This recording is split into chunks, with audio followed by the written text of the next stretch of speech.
mas não do mundo. A ideia é que a gente possa compreender um pouquinho desse relacionamento, de forma mais geral. Depois a gente vai entrar, como eu disse, em assuntos específicos, mas a ideia é que a gente possa, de forma mais geral, compreender como nós devemos nos relacionar.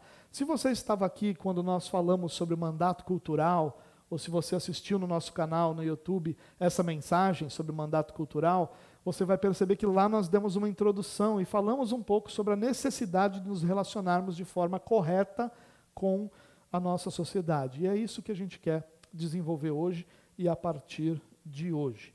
Bom, eu quero ler com você João, capítulo 17, dos versículos 13 até 19. É um trecho desse capítulo que é conhecido como a oração sacerdotal de Jesus, onde esse capítulo apresenta uma oração de Jesus, e nessa oração nós encontramos muitos elementos importantes da nossa teologia. No capítulo 13 no versículo 13, do capítulo 17, até o versículo 19, é o trecho que nós vamos ler. Se você quiser acompanhar comigo aqui nas telas, tem a minha versão aqui, que é a NVI, minha não, né? Aqui eu uso, que é a versão NVI. Se você preferir usar uma outra versão, ou o seu próprio celular, ou sua própria Bíblia, fique à vontade também. Olha o que o texto diz. Agora vou para ti, lembrando que é Jesus fazendo uma oração aqui. Agora vou para ti, mas digo estas coisas enquanto ainda estou no mundo, para que eles tenham a plenitude da minha alegria. Dei-lhes a tua palavra e o mundo os odiou, porque eles não são do mundo, como eu também não sou. Não rogo que os tires do mundo, mas que os protejas do maligno. Eles não são do mundo, como eu também não sou. Santifica-os na verdade, a tua palavra é a verdade. Assim como me enviaste ao mundo, eu os enviei ao mundo. Em favor deles eu me santifico, para que também eles sejam santificados pela verdade. Entre outras coisas que Jesus está dizendo, e a minha intenção hoje não é expor esse texto, eu quero chamar a sua atenção para o momento em que Jesus diz que os discípulos estão no mundo, mas não são do mundo. E logo na sequência Jesus diz que ora não para que Deus nos tirasse do mundo, mas para que nos guardasse do mal. Nós temos duas verdades aí. A primeira é Jesus dizendo que nós vivemos no mundo. Nós não vivemos numa bolha, nós não vivemos numa realidade, num mundo paralelo, nós não vivemos alienados à sociedade onde nós estamos inseridos.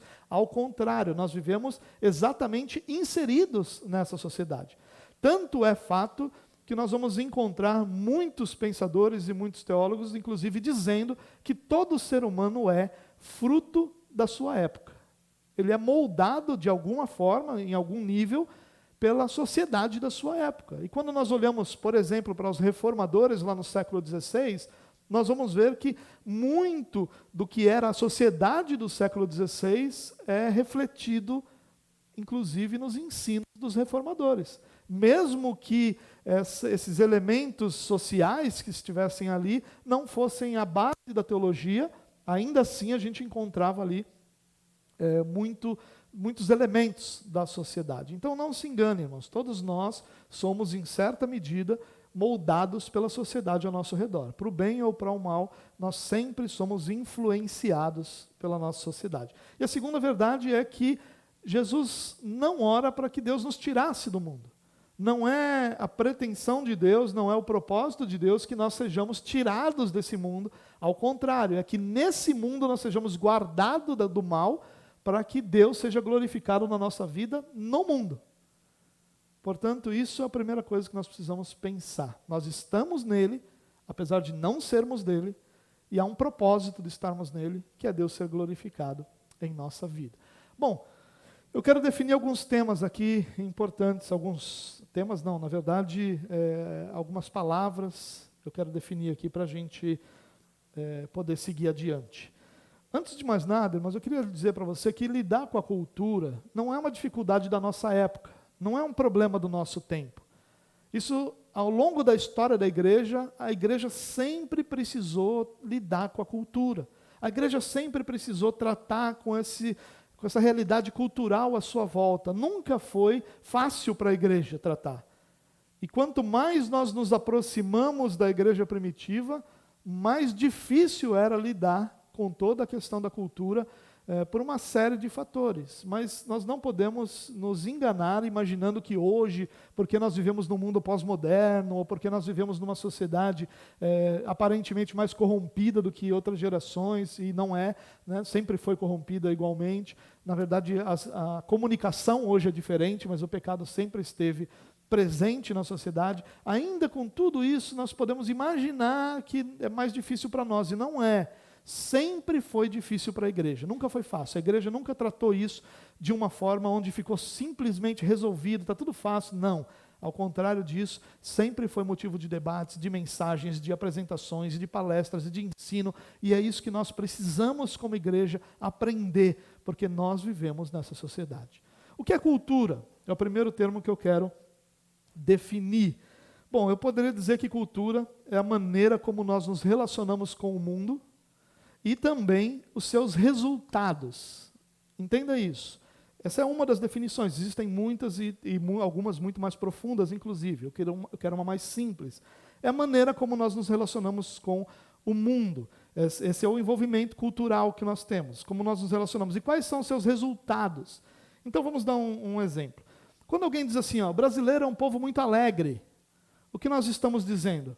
Que a cultura de um determinado povo, no caso o brasileiro, é sempre a de olhar, ou a postura é sempre a de olhar de forma positiva para todas as realidades da vida, fazendo piada com tudo. E esse é um elemento cultural do brasileiro. Quando nós falamos, por exemplo, do jeitinho brasileiro, é a mesma coisa. A gente está dizendo que o brasileiro não leva muito a sério aquilo que é estabelecido como regra, como lei, e sempre busca uma maneira de burlar isso. A gente está falando de elementos culturais. Mas cultura não se limita a isso. Nós também vamos chamar de cultura os resultados dessa cultura. Então, quando nós dizemos assim, determinada música é parte da cultura brasileira, o que nós estamos dizendo é que o resultado de uma cultura produziu aquela música, o resultado daquela cultura é aquela música, e o resultado da cultura também é cultura. É importante a gente entender isso. São os elementos e são os resultados. Então nós podemos dizer que brasileiro é um povo alegre, a gente está falando de cultura. Nós podemos dizer que determinada música é parte da cultura brasileira. E é parte, mas ela é resultado da cultura. Mas como resultado também deve ser entendida como cultura. Segunda coisa que eu queria definir é qual é o papel da igreja. Porque essa é outra discussão de voar cadeira, né? Não entre nós, cristãos, mas deveria ser, ou foi em alguns outros momentos da história. O papel da igreja e da cultura, qual é esse papel? Eu penso que a gente precisa entender bem isso, irmãos, muito claramente. Primeiro, quando nós falamos de igreja instituição, porque a igreja ela é organização e ela é organismo. Como instituição, como organização, nós não temos o papel de transformar a cultura. Não é papel da igreja transformar a cultura. O papel da igreja é fazer discípulos, proclamar o evangelho. Esse é o papel da igreja como instituição. Nós existimos como instituição para que pessoas sejam moldadas, edificadas, se tornem discípulos de Jesus, e quando fazemos isso, nós cumprimos o nosso papel. Nenhuma outra realidade cultural é papel da igreja. Porém, aí nós temos um elemento interessante. Se você se torna um discípulo através do serviço da igreja instituição, você vai cumprir os teus chamados. E você tem muitos chamados. E você cumprindo os teus chamados, você vai cumprir esses chamados onde? Não é dentro da igreja instituição, é na sociedade. E aí, portanto, como discípulo, você é sim um elemento transformador da cultura. Ainda que nós, como instituição, não tenhamos esse papel de transformar a cultura, vamos mudar essa cultura. Não, como instituição não é nosso papel. Mas a cada um de nós, como discípulos, como indivíduos, nós sempre vamos impactar a cultura se o que nós aprendemos é viver o evangelho. Então é muito importante a gente entender isso, para que a gente não se torne uma igreja ativista cultural. Nós precisamos, de repente, defender a cultura A ou B, ou elemento A ou B da cultura, porque esse não é o nosso papel. Nosso papel é formar discípulos, ensinar o evangelho, proclamar o evangelho. E quando a gente faz isso, você vai chegar lá no seu trabalho e vai viver o quê? O evangelho que você aprendeu. Você vai chegar na sua escola e você vai viver o quê? O evangelho que você aprendeu. Você vai chegar na sua família e você vai viver o quê? O evangelho que você aprendeu. E quando você fizer isso, você vai ter impacto na cultura ao seu redor.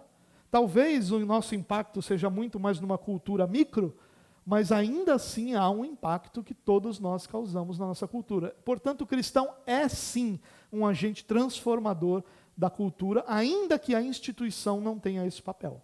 Então é muito importante a gente entender isso.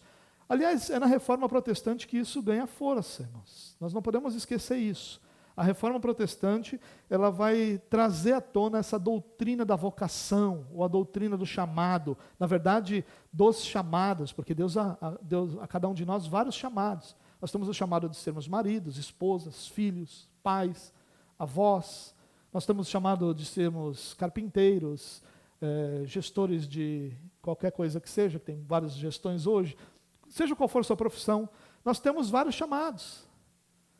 E esses chamados que nós recebemos, essas vocações que nós recebemos, elas foram nos dadas exatamente para que Deus seja glorificado nisso. Talvez você nunca tenha pensado no seu trabalho assim. Os seus talentos, a sua vocação, ela está sobre você não para que você ganhe dinheiro só, mas para que Deus seja glorificado nela. Então, quando você vai lá para a sua empresa, lá no seu trabalho, que talvez muita gente da igreja nem sabe qual é, você vai lá e está trabalhando lá, aquele é o seu chamado, aquela é a sua vocação, e Deus será glorificado lá. Quando você sai daqui, por exemplo, para a sua casa, lá na sua casa, você é um membro da sua família. Seja da sua família mais íntima, né? Marido, esposa e filhos, seja de uma família mais estendida, como primos, cunhados e etc. Seja como for, você, como membro de uma família, você tem seu papel. E como membro da sua família, você tem essa vocação, esse chamado para glorificar a Deus lá. Nós somos chamados para glorificar Deus em tudo. Isso é uma herança da Reforma Protestante, esse entendimento, ou o retorno a esse entendimento. Na Idade Média, ninguém conseguia, ou poucas vezes conseguia fazer diferença entre qualquer um desses elementos, o que era arte, o que era política e o que era evangelho. Era tudo uma misturada só, porque a igreja abraçou isso tudo como parte da sua cultura, ou como parte da sua realidade, e a partir disso, ninguém tinha uma valorização de quem era por sua vocação. A única coisa que tinha valor era se a vocação fosse para servir no reino de Deus. Talvez você já tenha ouvido isso, pessoas que têm o sonho de servir a Deus de forma integral. Isso aliás, o apóstolo Paulo disse que isso é um bom sonho, mas é difícil que alguém glorifique a Deus trabalhando de forma integral no reino de Deus, se ele não tem a compreensão de que até que isso aconteça, ele deve glorificar a Deus em outras vocações que ele recebeu. O trabalho que você está hoje é sim o lugar onde você deve glorificar a Deus. A família que você tem hoje é sim a realidade que você deve usar, ou onde você deve glorificar a Deus. Terceira realidade que eu gostaria de esclarecer é a importância de nós entendermos a nossa cultura. A gente acha que não cabe. Para que eu vou ficar olhando para a nossa cultura e entender nossa cultura? Eu quero usar um exemplo aqui com você. Você lembra daquele texto de Efésios capítulo 5, onde Jesus diz assim, aliás, Paulo diz assim, mulheres, sujeitem-se aos seus maridos como ao Senhor. E logo na sequência ele diz, maridos, amem suas mulheres, assim como Cristo amou a igreja e se entregou a si mesmo por ela. Primeiro ele diz para as mulheres, sujeitem-se aos seus maridos. Para os homens, amem as suas esposas, como Cristo amou a igreja e por ela se entregou e morreu por ela. Muito bem. Qual das duas realidades você acha que choca a nossa sociedade? Quando eu digo assim, maridos amem suas esposas, ou quando eu digo esposas sujeitem-se aos seus maridos? É isso que choca a nossa cultura, não é? Agora, deixa eu fazer uma pergunta para você. Você acha que na época que isso foi escrito, foi isso que chocou? Não foi. O que chocou na época foi o outro texto, marido amem suas esposas como Cristo amou a igreja. Isso era chocante lá. E aí, irmãos, nós temos um belo exemplo de como um mesmo texto bíblico é encarado de formas diferentes ao longo do tempo. O texto é o mesmo, a verdade é a mesma, mas o impacto na sociedade é diferente. Então, hoje, quando a gente diz assim, mulheres, sujeitem-se aos seus maridos, meu Deus, a gente apanha. Mas, na época em que isso foi escrito, era muito mais forte para a sociedade. Maridos, amem as suas esposas, morram por elas. Porque não era esse o valor que a esposa tinha. Não era essa a postura que o marido tinha diante da sua esposa. Como Cristo morreu por sua igreja, o homem deveria estar disposto a isso por sua esposa. Tamanho amor, tamanha forma de amar. Era complicado. Então, se nós não entendemos a nossa cultura, irmão, sabe o que a gente faz? A gente não sabe dialogar com a nossa sociedade. E a gente percebe isso muito facilmente, irmãos. A igreja não sabe dialogar com nenhum grupo diferente. A igreja não sabe dialogar com nenhuma minoria. Não sabe dialogar com nenhum grupo político diferente. A igreja não sabe dialogar. Nós, como cristãos, temos dificuldade. A gente já ou aceita ou rejeita logo, não tem conversa, a gente não tem muita base para a gente dialogar, então nós precisamos sim entender a nossa cultura para que nós possamos ter uma mensagem relevante à nossa sociedade. Quando eu digo relevante, irmãos, eu estou dizendo uma mensagem bíblica contextualizada com o momento em que nós vivemos. Se eu ficar focando aqui no maridos, amem suas esposas, eu vou estar falando para ouvidos surdos, porque vai chocar muito mais se eu falar para as mulheres. Então, como isso choca, isso me dá uma visão do que é a nossa cultura. O que a nossa cultura ensina sobre isso? Por que isso choca? Porque é reflexo da nossa cultura. Então, preciso identificar o que está fazendo chocar para conseguir lidar com isso com uma mensagem que converse, que essa palavra está na moda, né? Que dialogue com os diferentes grupos da sociedade. Se nós queremos alcançá-los, nós precisamos falar de forma que eles ouçam. E para que a gente fale de forma que eles ouçam, nós precisamos saber o que eles pensam. Precisamos compreender, entender a nossa cultura. Bom, o que eu quero fazer essa noite? Eu quero tratar, basicamente, de duas formas extremas e ruins de nós nos relacionarmos com a cultura. Para que nas próximas semanas nós possamos falar da forma correta em cada esfera. Então hoje a minha ideia eu quero tratar como é que a gente se relaciona de forma ruim com a cultura, para que depois a gente possa, permitindo o Senhor, apresentar como nós fazemos isso de forma positiva, de forma boa. Bom, a primeira forma ruim de nós nos relacionarmos com a cultura é a alienação. O que é essa alienação? É um afastamento da cultura, de forma radical ou de forma coletiva. Quando a gente vai lá para perto dos pais da igreja, lá para perto da igreja primitiva, para a patrística, nós vamos encontrar essa alienação de forma muito intensa. E claro que é compreensível. Nós temos uma mensagem transformadora, radical, revolucionária, sendo apresentado numa cultura que já estava estabelecida e cristãos então começam a lidar com isso. Como é que nós então agora vamos nos relacionar com a cultura? E a primeira resposta foi alienação. É a nossa primeira resposta também. Na nossa conversão, a primeira coisa que a gente faz é nos alienar de tudo e de todos. Então a gente para tudo, para de fazer tudo o que fazia, até a gente entender o que pode fazer, o que não pode. Às vezes leva anos para entender. E, infelizmente, a primeira ruptura que acontece normalmente é a família. E essa família estendida acaba havendo uma ruptura com ela, e nós, ao invés de podermos testemunhar, nós acabamos nos alienando dessa família. Isso é uma realidade importante para nós. Então, um grupo vai se relacionar com a cultura, se alienando dessa cultura, se separando, se afastando. E eles vão usar algumas frases do tipo, não há comunhão da luz com as trevas. Eles vão usar alguns versículos bíblicos até para apoiar isso. Claro que todos eles fora do contexto, mas eles vão defender isso.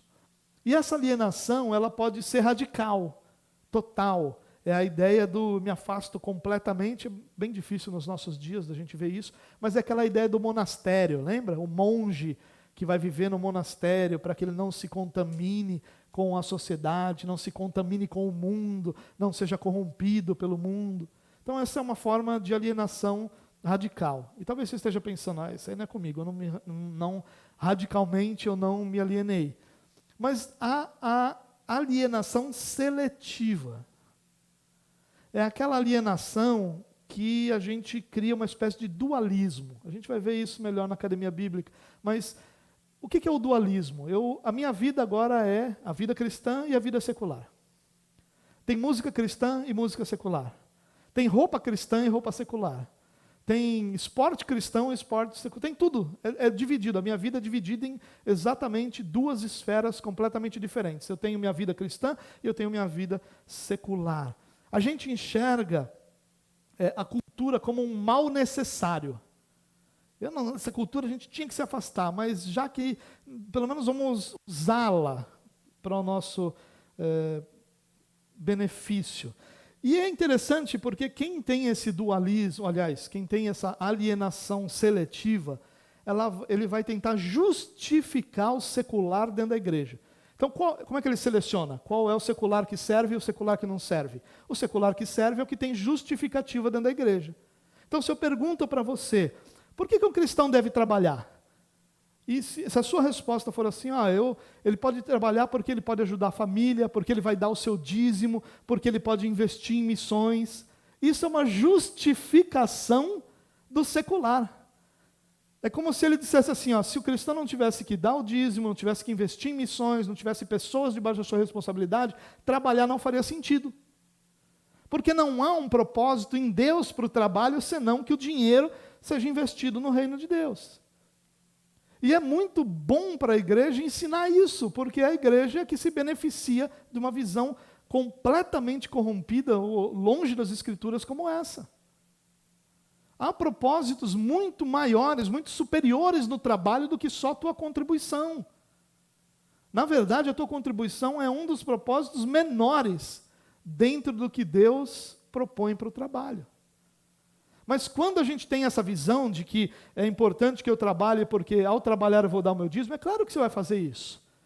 Mas se essa é a sua resposta, você está selecionando o que é importante a partir de uma justificação religiosa para isso. Você entende isso?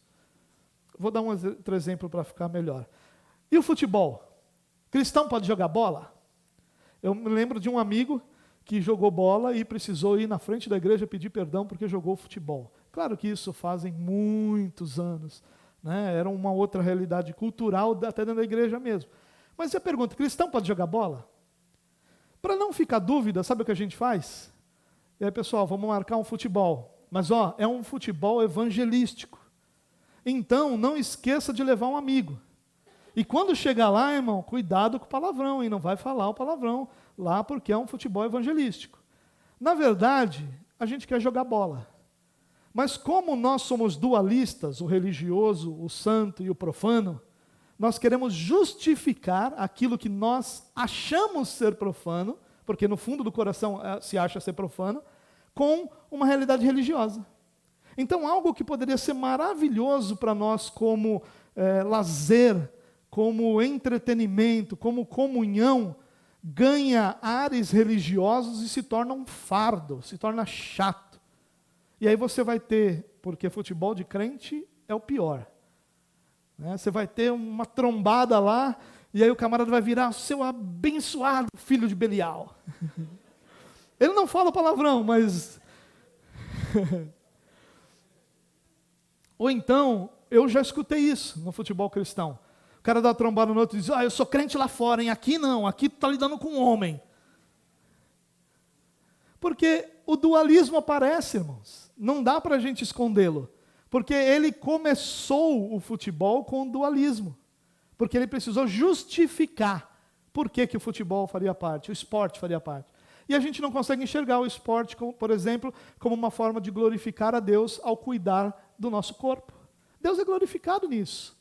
Nós não conseguimos justificar o esporte como uma forma de higiene mental, como uma forma de saúde mental, o que glorifica a Deus. Nós não enxergamos isso, nós precisamos justificar. Se não há justificação ou justificativa, então aquilo é profano, joga fora. A mesma coisa com a música.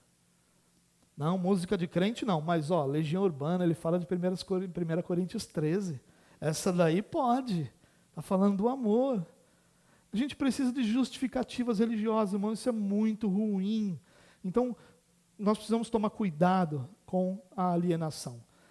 A segunda forma radicalmente oposta é o que eu chamo de assimilação. Hoje é tudo com A, para você conseguir gravar.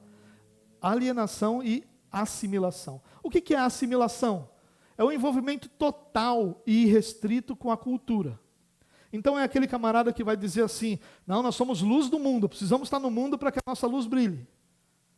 É aquele camarada que tudo que você questiona diz, não, mas nada a ver isso aí. Eu passei por uma situação dessa um tempo atrás. Eu já contei aqui para vocês que alguns irmãos me levaram para uma noite do flashback. Né? E aí eu confesso que eu fui alegre, feliz com os irmãos, né? E pensando assim, eu tenho certeza que alguém vai me ver. Porque não é possível, você faz alguma coisa, sempre tem alguém para ver. E aí eu cheguei lá, quem era o segurança? Um amigo. E de cara, trombei com segurança.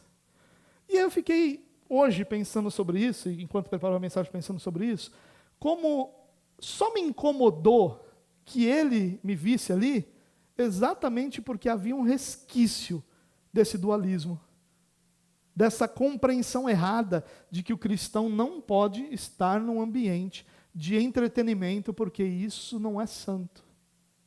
Por que não? Foi a pergunta que eu fiquei me fazendo enquanto preparava isso. E a gente precisa pensar nisso. Porém, irmãos, há um limite para isso, porque não é só o não tem nada a ver. Que tem o grupo do nada a ver. Não, isso aí não tem nada a ver. Não tem nada a ver. Rapaz, você está trocando as mensagens aí com quem você não devia. Você é comprometido. O que você está fazendo? Tem nada a ver, pastor. É só amizade. Irmão, essas coisas que você está vendo aí na internet, será que isso aí não está... Não, nada a ver, pastor. Nada a ver. Eu tenho força para lidar com isso. É o nada a ver. É assimilação. É tudo pode, não tem limite. Isso é um problema para nós, irmãos. Nós precisamos compreender que seja a alienação, nada pode, seja a assimilação, tudo pode, nenhuma das duas formas de nos relacionar com a cultura está correta. Nenhuma. As duas apresentam problemas sérios, e é isso que eu quero compartilhar com vocês. Quais são os problemas que nós vemos nessa realidade, nessa forma de nos relacionar com a cultura? Primeiro problema. Há um choque com a cosmovisão cristã. Quando nós falamos de criação, queda e redenção, nós falamos da essência da cosmovisão cristã. Deus criou o mundo, e em especial o homem à sua imagem, e fez toda a criação boa. Essa criação, por causa do pecado, experimentou a queda. E na queda o homem é radicalmente corrompido e sua natureza passa a ser natureza que sempre e somente inclinada para o mal.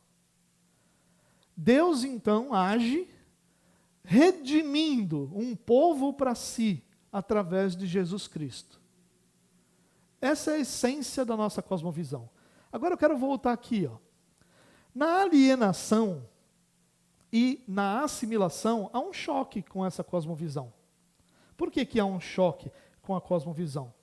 Em primeiro lugar, porque quando nós somos alienados, ou seja, nada da cultura pode, nós vamos negar que Deus criou todas as coisas inerentemente boas. E nós vamos negar que Deus, em redimir um povo para si, tem redimido também parte dessa cultura. E nós vamos negar tudo isso. Na assimilação, ou seja, nós abraçamos tudo, nós negamos a queda, nós negamos que o mundo ele é fruto de uma realidade pecaminosa, de pessoas que são inerentemente pecaminosas. E nós assimilamos uma cultura sem levar em conta que o mundo é caído. E nós também assimilamos a cultura sem perceber que essa redenção ainda não é plena, ainda não é completa. E a gente abraça a cultura como se já tivesse sido tudo redimido. Você vê como há um choque com a nossa cosmovisão, com a nossa fé, com a base da nossa fé? Então esse é o primeiro problema. O segundo problema é que afasta os cristãos das esferas onde Deus quer ser servido. Existem esferas legítimas onde Deus quer ser servido. E nós vamos nos afastar disso. Na alienação, em especial. Vai nos afastar das esferas onde Deus quer ser servido. Deus quer ser servido no nosso trabalho. E nós nos afastamos de um relacionamento no nosso trabalho. Deus quer ser servido nos nossos estudos. E nós nos afastamos de servir a Deus ali. Há uma alienação, então nós nos afastamos de esferas legítimas onde Deus quer ser servido. E o problema disso, irmãos, é que isso empobrece a nossa teologia. Nossa teologia se concentra no aqui dentro. Nossa teologia só serve para quando estamos juntos. Ela não serve para quando estamos fora. Não serve para outras relações, não serve para outros momentos, só serve para quando nós estamos aqui dentro. Empobrece também o nosso testemunho. Nós não conseguimos falar aos homens ao nosso redor, porque nós estamos lidando com perguntas que ninguém está fazendo. Isso parece ser um dom da igreja moderna, responder pergunta que ninguém está fazendo. Ao invés de nós estarmos respondendo as perguntas de como é que eu sou cristão nesse momento tão difícil da história, como é que eu olho para Cristo quando ao meu redor eu só vejo tragédia, perguntas legítimas, nós estamos respondendo qual era a cor da asa do querubim. Nós estamos brigando se o anjo tem nome tal ou não. Nós temos idiotas falando de listagem de nomes de demônios. Nós temos uma série de situações absurdas que a igreja está respondendo e ninguém perguntou.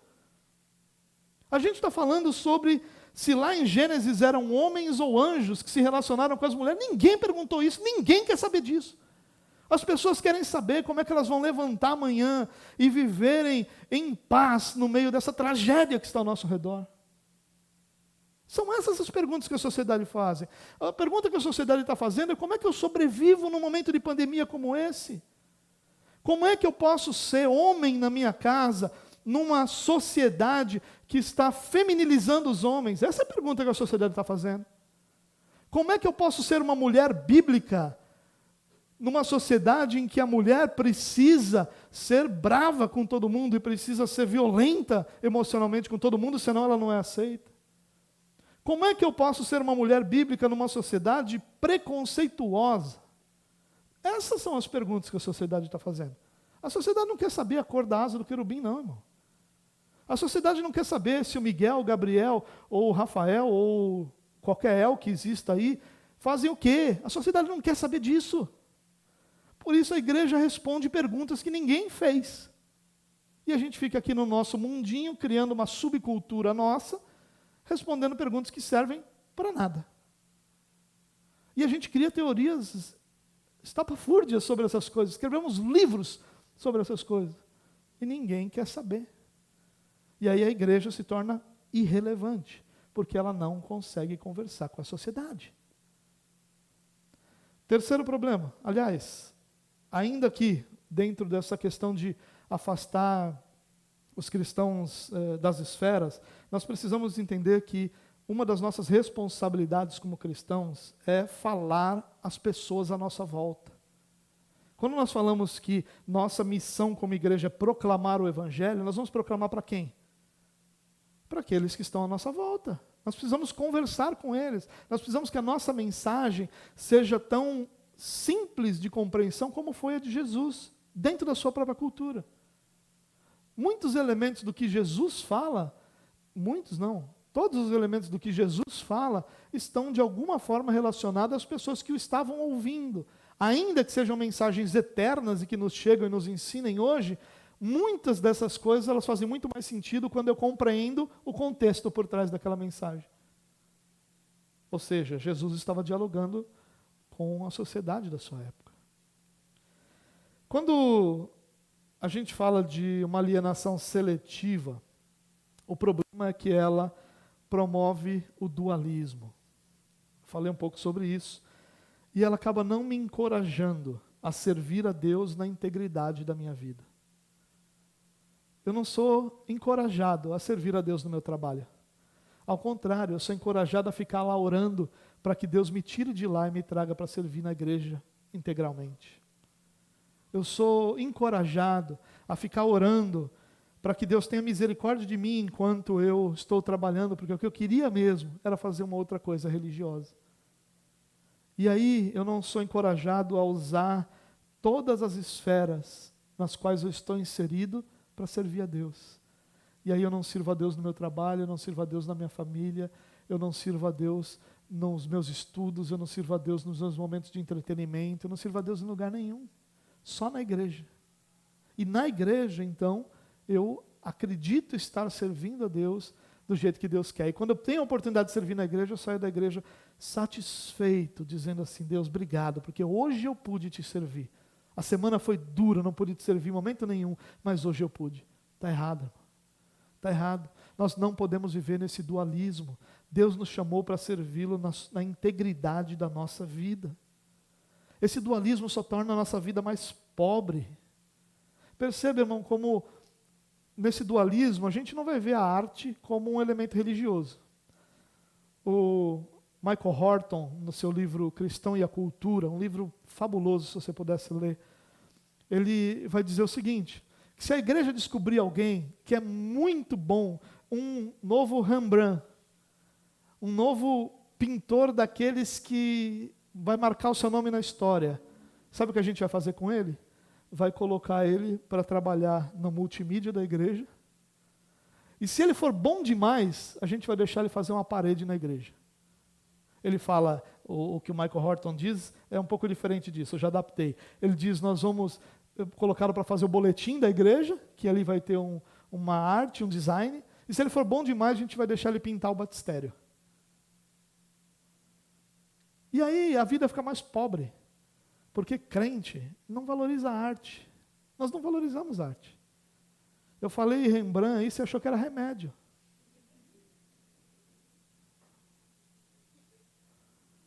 A gente precisa, irmãos, entender que a vida fica pobre quando a vida não tem beleza.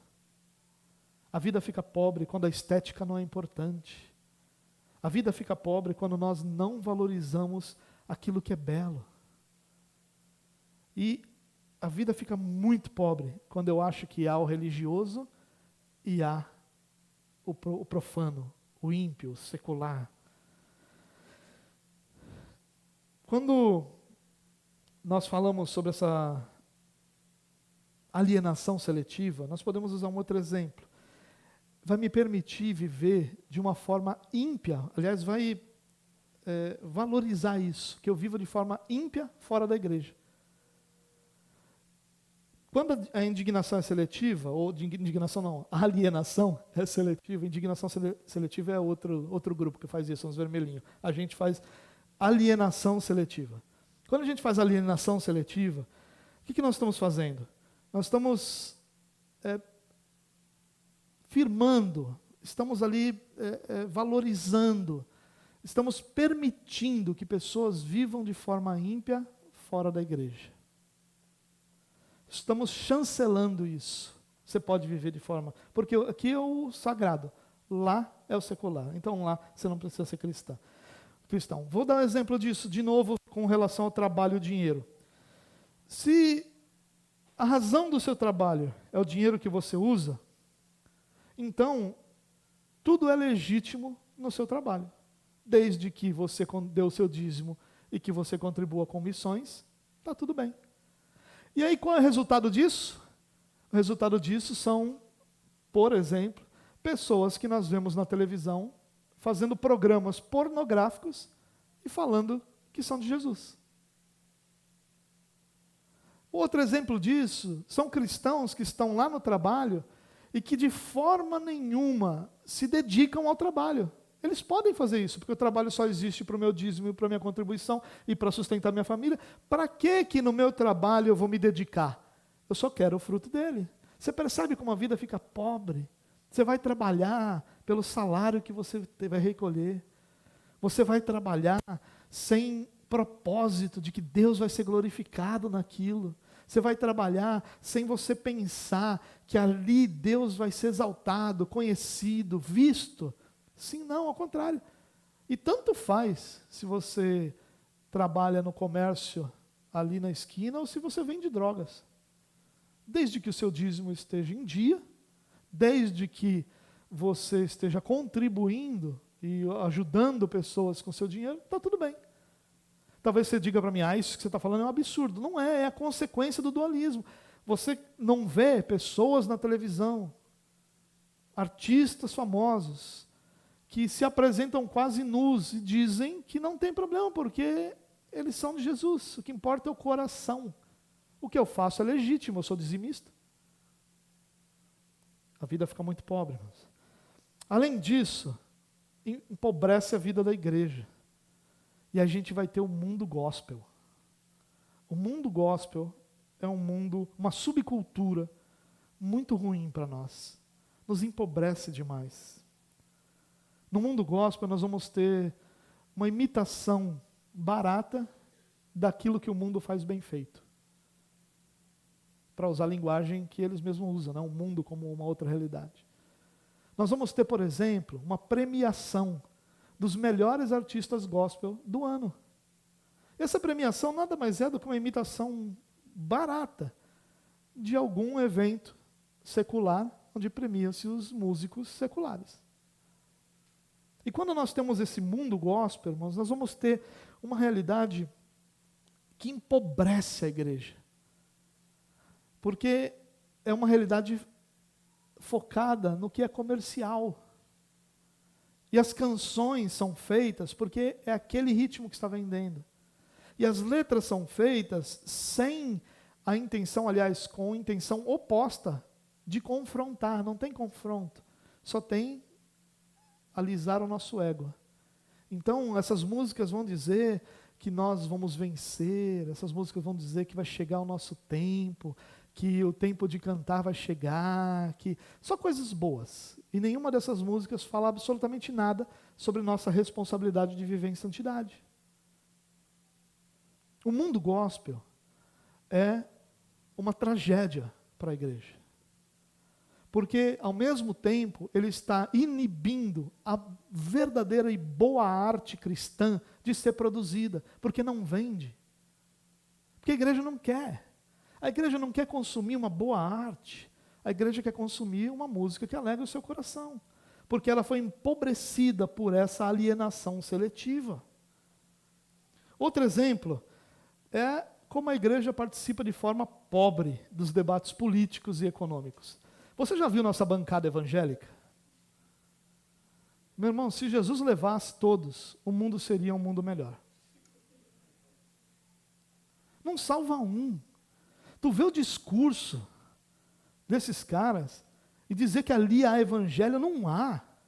Claro, talvez eu esteja sendo injusto, né? Eu não conheço todos eles, é óbvio que algum pode se livrar, né? Mas os que nós conhecemos não salva um.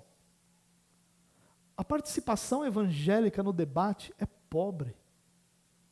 O que a igreja faz toda eleição? Escolhe um partido. Escolhe um lado. Não se fala sobre política como uma escolha para nós, para a sociedade.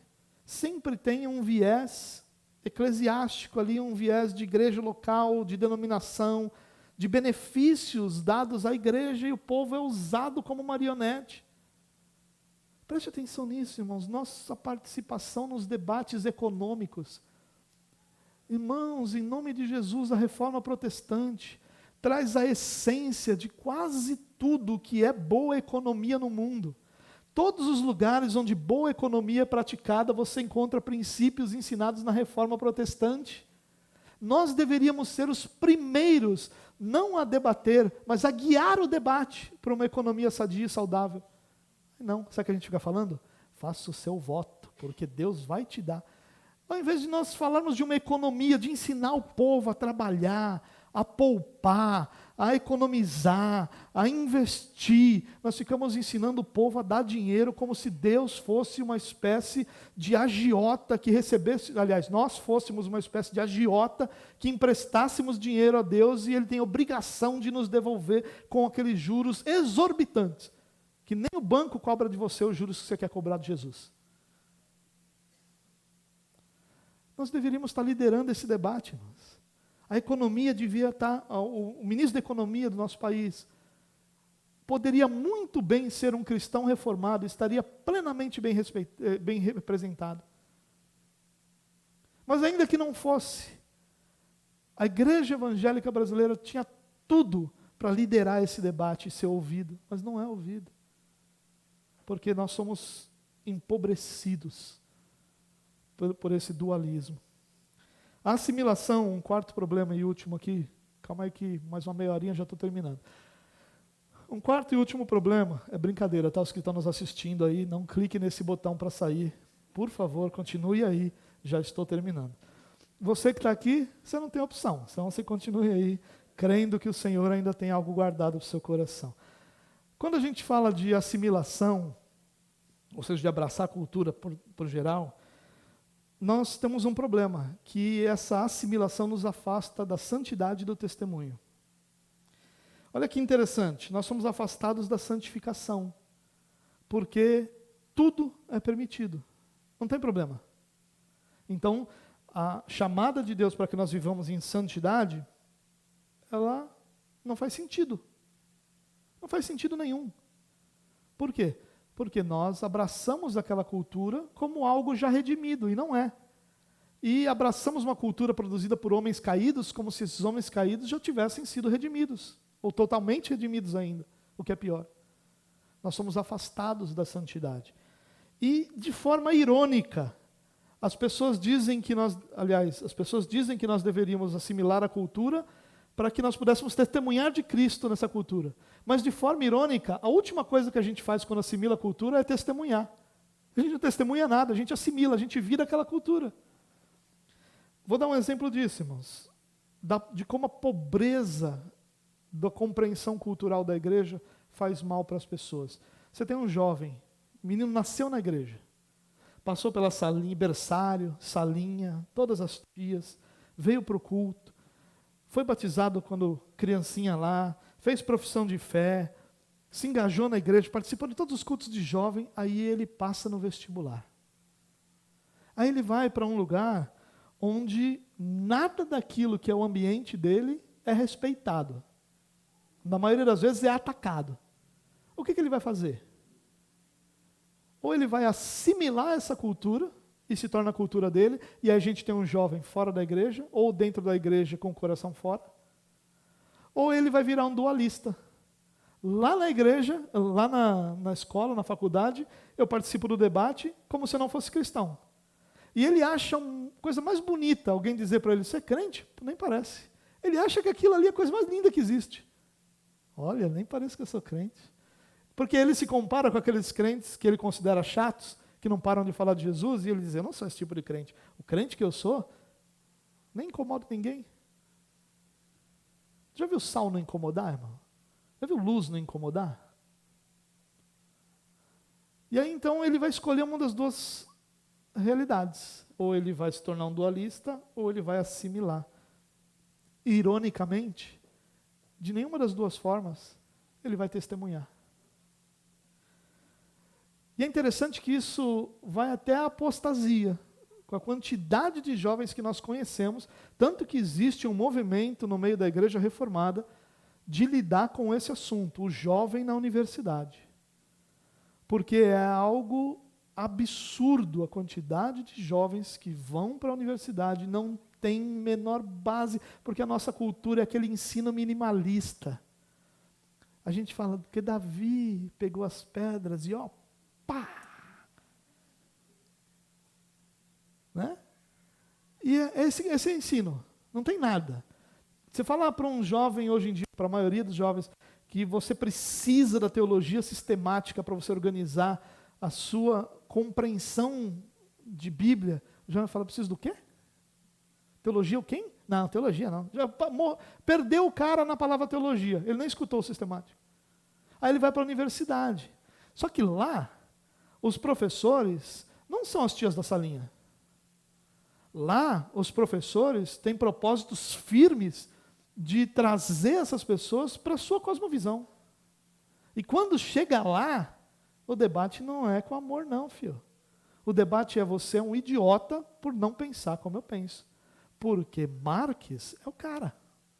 Porque Paulo Freire, esse é o cara. E a gente então perde esses jovens. E para você que acha que isso não é um problema, lembre-se de Deuteronômio capítulo 7, onde Deus diz para que o povo de Deus não se misturasse, e ali está falando de casamentos e de desenvolvimento cultural com outros povos, porque esses povos iriam fazer o povo de Deus desviar. Essa realidade cultural é muito mais forte do que a gente imagina, irmão. E a gente acaba não pensando muito nisso. Para eu terminar aqui, eu só quero te lembrar que na mensagem sobre o mandato cultural, e você pode olhar no nosso canal do YouTube a mensagem completa, eu falei sobre o triplo A do mandato cultural. Por isso que eu disse que é tudo A. Né? Eu falei da assimilação, falei da alienação, e aqui são o triplo A do que nós devemos entender dessa relação nossa com a cultura. Primeiro A, apoiar. Nós nos engajamos no que é valioso. Tem muita coisa da cultura que é valioso. Por que tem coisa da cultura caída que é valioso? Por causa da graça comum.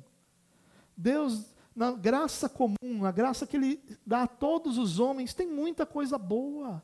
Tem muita música boa, melhor que a gospel. O dia que você escuta música boa, você tem pavor de escutar música gospel.